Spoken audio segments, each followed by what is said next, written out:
വയനാട് വിലങ്ങാട് പ്രകൃതി ദുരന്തം നടന്നിട്ട് 4 മാസങ്ങൾ പിന്നിടുന്നു. ഇതുവരെയും സർക്കാരും സന്നദ്ധ സംഘങ്ങളും വാഗ്ദാനം ചെയ്ത ഭവനങ്ങളുടെ നിർമ്മാണം ആരംഭിച്ചിട്ടില്ല. ഇത് ദുരിതബാധിതരോടുള്ള കടുത്ത അവഗണനയായി തുടരുകയാണ്. ഈ സാഹചര്യത്തിൽ കത്തോലിക്കാ സഭ വാഗ്ദാനം ചെയ്ത 100 വീടുകളുടെ നിർമ്മാണ പ്രവർത്തനങ്ങൾ ഈ മാസം തന്നെ തുടങ്ങുന്നു.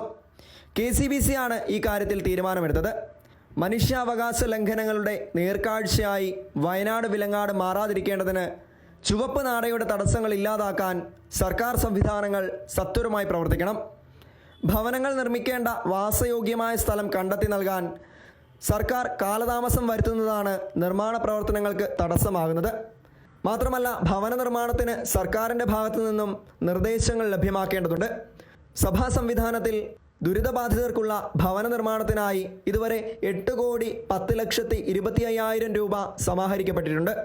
സഹകരിച്ചവരോടുള്ള നന്ദിയായും ദുരിതബാധിതരോടുള്ള നീതിയായും ഈ മാസം തന്നെ അനുയോജ്യമായ സ്ഥലത്ത് നിർമ്മാണ പ്രവർത്തനങ്ങൾ ആരംഭിക്കും.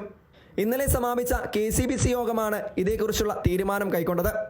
കർദിനാൾ ക്ലീമീസ് കത്തോലിക്കാ ബാവ നിർമ്മാണ പ്രവർത്തനങ്ങളുടെ ഉദ്ഘാടനം നിർവഹിക്കുന്നതാണെന്നും KCBC പ്രസ്താവനയിൽ അറിയിച്ചു.